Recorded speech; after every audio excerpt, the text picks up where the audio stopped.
আসসালামু আলাইকুম সুধী দর্শকবৃন্দ, AABD64 এই চ্যানেলটি মাছ চাষের আধুনিক প্রযুক্তি নিয়ে আমরা সাধারণত প্রতিবেদন উপস্থাপন করে থাকি। অন্যান্য দিনের মতো আজকেও আমরা একজন সফল মাছ চাষি পুকুর পাড়ে এসেছি, যিনি 30 সালে উনি গলদা চিংড়ি চাষ করেছেন। তো আমরা ওনার কাছ থেকে জানতে চাইবো যে উনি কেন গলদা চাষ করলেন এবং গলদা চাষে ওনার সফলতা কেমনভাবে আসলো, কেমন কি প্রফিট করলো, কিভাবে চাষ করলো, সেগুলো নিয়ে আমরা ওনার সাথে কথা বলবো। শুধু দর্শক প্রথমে আসেন ওনার সাথে পরিচিত হই আমরা। সালাম ভাই, আপনি ভালো আছেন? জি, আসসালামু আলাইকুম। হ্যাঁ, ভালো আছি। ভালো আছেন না? আচ্ছা সালাম ভাই, এই যে আপনার পুকুরটা দেখা যাচ্ছে, আপনি তো এই পুকুরটাতে গলদা চিংড়ি চাষ করেন, জি তাই না? জি। আচ্ছা, আপনার হলো যে এই যে গলদা চিংড়ি চাষ করলেন, আমরা তো গলদা চিংড়ি হারভেস্ট করা হয়ে গেছে, জি, তাই না? জি। এবং আমরা এই ভিডিওতেও আমরা দেখাচ্ছি ওনার মাছ যেটা হারভেস্ট হয়েছে, সেই মাছ আমরা ভিডিওতে আপনারা দেখতে পাচ্ছেন। তো এই যে চিংড়ি আপনি হারভেস্ট করলেন এখানে, এই 30 সাল, এটা 30 সাল তো? জি, 30 সাল। এই জায়গার নাম কি? এটা হলো মুখ্যপুর নিজবাখাইল। জি। এখানে আপনারা এই যে বিভিন্ন পুকুরে আপনারা বিভিন্ন রকম মাছ চাষ করছেন, এই পুকুরে আপনারা পাবদা করতেছেন? পাবদা করছি, হ্যাঁ, এটাতে পাবদা করছি। হলো যে ওখানে আপনারা পাঙাশ করছেন? জি, হ্যাঁ। আবার বেশিরভাগ পাবদা, হ্যাঁ, সাদা মাছ। জি। এই অঞ্চলে সবাই পাবদা, পাঙাশ, রুই জাতীয় মাছ চাষ করে। আপনি এই চিংড়ি চাষের ব্যাপারটা কিভাবে আপনার ইয়েতে আসলো? এটা আমরা যতটুকু শুনতে পাইছি এটা লাভজনক। তখন আমরা 25,000 পোনা নেই। আচ্ছা। সেখান থেকে আমরা আড়াই মাস, প্রায় 3 মাসের মতো নার্সিং করে আমরা 13,000 পোনা পাইছি। আচ্ছা, এই যে চিংড়িটা নিয়ে আসছিলেন, পিএল নিয়ে আসছিলেন? পিএল, হ্যাঁ, পিএল নিয়ে আসছি। 25,000 পিএল নিয়ে আসছিলেন, নিয়ে এসে আপনার এই পুকুরে? জি, এই পুকুরে, হ্যাঁ। এই পুকুরটাতে নার্সিং করছেন? জি। আচ্ছা, এই পুকুরটাতে নার্সিং করলেন, করে এটা যখন কত বড় হয়েছিল? 2 মাস, আড়াই মাসে 90টা কেজি হয়েছিল। 90টা কেজি হয়েছিল, তখন এটা আপনি এটার ভিতরে ছেড়ে দিয়েছি, কালচারে দিয়েছি। হলো কত সাইজ এই পুকুরটা? 1.5 একর, 150 শতক জায়গা। জি। এই যে আপনি 13,000 চিংড়ি মাছ দিলেন, আমার প্রশ্ন হলো যে আপনি চিংড়ি মাছটা কেন চাষ করতেছিলেন? সেটা কি শুধু লাভজনক শুনে? লাভজনক শুনেই, কিন্তু আমরা যে প্রথম শুনছি যে লাভজনক, সেই কারণে আমরা শুরু করছি। শুরু করার পরে আমরা যতটুকু পাইছি 90টা কেজি মাছটা যখন আমরা দিয়েছি, কালচারে দিয়েছি, তখন আমরা যখন হারভেস্ট করছি লাভজনক, কিন্তু আমরা পাই লাভ। পরে আপনারা দেখছেন যে এটা আসলে লাভ। জি জি, আসলে লাভ। তাহলে আপনি এই যে 13,000 মাছ ছাড়লেন, জি, এই যে নার্সিং করলেন, আমরা যে রুই জাতীয় মাছের বা পাঙাশ মাছের যে আমরা নার্সিং করি, এখানে নার্সিং করতে যে কি ভিন্ন কিছু ছিল? না, ভিন্ন কিছু পদ্ধতির ভিতরে কোনো আলাদা ভাব ছিল? আলাদা ওইরকম ভাব ছিল না, কিছু ভিন্ন আছে সামান্য অল্প। সেটা হলো যে ওই আমরা জুস যেটা কম্পোস্ট করে ওইটা ব্যবহার করতাম, ডলোচুন ব্যবহার করতাম, এই তো এইগুলাই। আর হ্যাঁ, প্রোবায়োটিক্স মাঝে মধ্যে দিতাম আমরা। ওই চিংড়ির দানাদার খাবারই দিতাম। দানাদার খাবার, জি জি, চিংড়ির খাবার যেটা। এবং হলো যে এই আপনার ইয়েতে যে ঝোপঝাড়, এটা আলাদা ইয়ে হলো যে আপনারা সেই বাচ্চা লালন পালন করার সময় ঝোপঝাড় দিয়ে তালের ডাকা দেওয়া হয়েছিল, বাঁশের কুঞ্চাগুলা দেওয়া হয়েছিল, ঝোপঝাড় দেওয়া হয়েছিল, এটা মধ্যে দেওয়া হয়েছিল।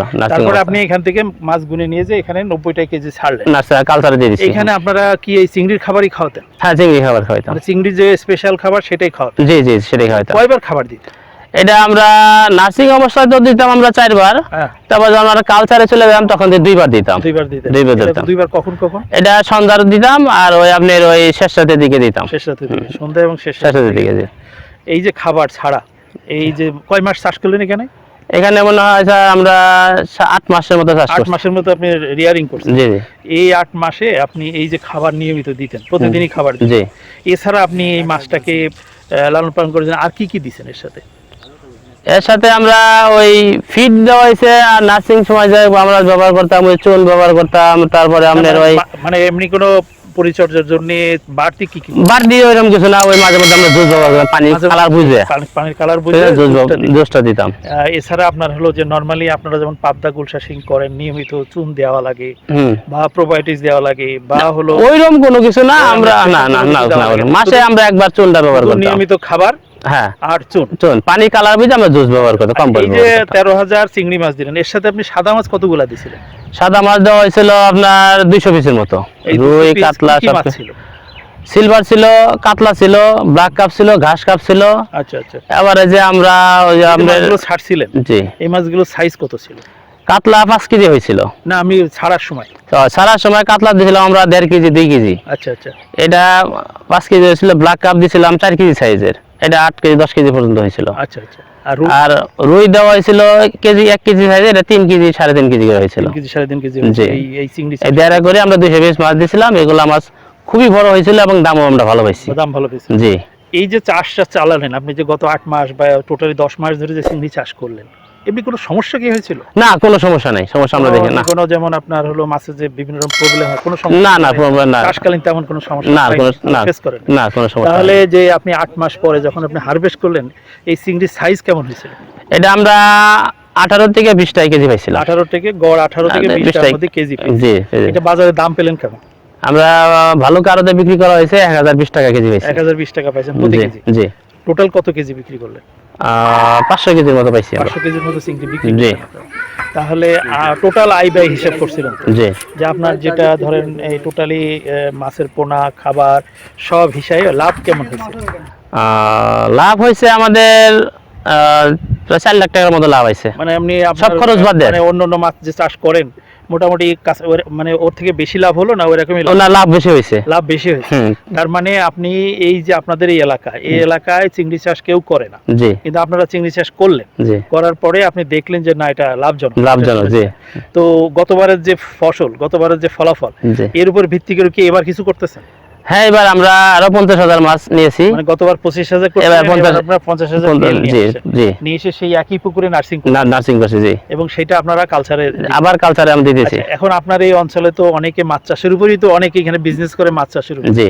এখন অন্য যারা মাছ চাষ করে তারা যদি চিংড়ি চাষ করতে চায় তাদের উদ্দেশ্যে আপনি কি বলবেন?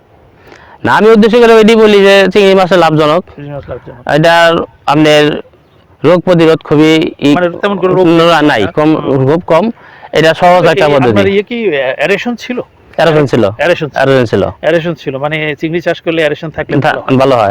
তো সালাম ভাই, এখানে একটা বড় বিষয়টা হচ্ছে যে আপনাদের এলাকায় নানান ধরনের মাছ চাষ হয়, মানে সাদা মাছ, পাঙ্গাস, নানান মাছ। এই মাছটা এই যে আপনি হঠাৎ করলেন এবং আপনি যে রেট বললেন যে 1020 টাকা করে বাজারে পেয়েছেন, তো এটা তো একটু ভালো দাম, মানে অন্যান্য জায়গার তুলনায় এই আপনার এখানে তো ভালোই চলছে মনে হচ্ছে দামটা। হ্যাঁ, আমরা সর্বোচ্চ বাজারে ভালো দাম পাইছি, 1020 টাকা, আরো বেশি পাইছি। মানে এটা আমরা হলো যে এই যেমন আপনি যে বললেন যে চাষ পদ্ধতি তেমন কোনো জটিলতা না, জটিলতা নাই, একদম সহজ, কোনো জটিলতা নাই, সবই সহজ, তেমন কোনো অসুখ বিসুখ হয় নাই। এবং আপনারা যে প্রথমবার করলেন বলে যে কোনো রকম মানে তেমন কোনো সমস্যাই হয় নাই। তাহলে সুধী দর্শক বিন্দু, সালাম ভাইরা অন্যান্য মাছ চাষ অনেকদিন ধরে অন্য মাছ চাষ করেন। আচ্ছা, মাছের সাথে কত বছর জড়িত আপনি? এটা আমি 12 বছর। 12 বছর মাছের সাথেই আছেন? জি জি। এই যে মাছের সাথে উনি কাজ করেন এবং ওনারা এই চিংড়ি চাষ করেছেন 30 সালের মতো জায়গায় এবং বেশ ভালো একটা বাজার দর পেয়েছেন। তো ওনারা এই গতবারের ফলাফলের উপর ভিত্তি করে এবার আরো বেশি মাছ চাষ করতেছে। যদি দর্শক বিন্দু, এরকম কোনো ধারণা নেওয়া ঠিক হবে না যে চিংড়ি মাছ শুধু উপকূলীয় অঞ্চলে লবণাক্ত এলাকায়।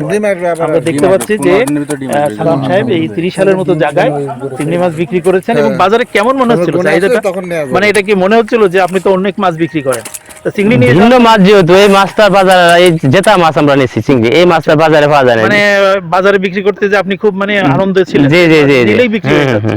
হ্যাঁ, নেওয়া মানে নিতেই শেষ হয়ে গেছে, নেওয়ার সাথে সাথে। ফলে এখানে মার্কেটেরও কোনো সমস্যা নেই, বাজারে ব্যাপক চাহিদা আছে, কালচার সিস্টেমও কোনো জটিল না। আর সালাম ভাই বলতেছে যে ওনারা অন্য মাছ চাষ করে, ওনার কাছে মনে হয়েছে যে অন্য মাছের থেকে এখানে প্রফিটটা একটু বেশি হয়েছে। তো আমার মনে হয় যারা আপনারা এই ছোট্ট উপস্থাপনা দেখলেন, যারা এই 30 সাল ভালুকা এলাকায় মাছ চাষ করেন, তারাও এই চিংড়ি নিয়ে ভাবতে পারেন। তো এই যে চিংড়ি চাষ করেছেন আমাদের সালাম সাহেব, এই চিংড়ি চাষ করার ক্ষেত্রে যদি এই উপস্থাপনার উপরে যদি কোনো প্রশ্ন আসে, এই সালাম সাহেবের নাম্বার ভিডিওর বিবরণ অংশে দেওয়া থাকবে, আপনারা ওনাকে সরাসরি মোবাইল করে প্রশ্ন করতে পারবেন, অথবা কমেন্টস বক্সে যদি প্রশ্ন করেন তাহলে আমরা আপনাদের যে কোনো প্রশ্নের উত্তর আমরা যত্নের সাথে দেওয়ার চেষ্টা করি। তো যারা পুনরায় এই সালাম ভাইকে ধন্যবাদ দেই যে সালাম ভাই অনেক অনেক বিশাল প্রজেক্টের দায়িত্বে আছেন, বিশাল কাজকর্ম করেন, তার মধ্যে উনি সময় দিয়েছেন আমাদেরকে এই চিংড়ি চাষের উপরে আমাদের সাথে উনি ওনার যে সফলতার ছোট্ট আকারে উনি বললেন। সালাম ভাই, আমাদের দর্শকদের উদ্দেশ্যে কিছু বলবেন কিনা? আমি সেটা বলতে চাইছি যে এই চিংড়ি মাছ চাষ করা একদম সহজ এবং এটা লাভজনক। যদি কেউ করতে চান করতে পারেন এবং যোগাযোগের তো ঠিকানা তো আপনি সবাই যারা ধৈর্য সহকারে শুনলেন তাদের সবাইকে ধন্যবাদ, সালাম ভাইকে ধন্যবাদ। এবং আগামীতে আরো এই ধরনের উপস্থাপনা দেখার আহ্বান জানিয়ে আজকের উপস্থাপনা এখানে শেষ করছি। আল্লাহ হাফেজ।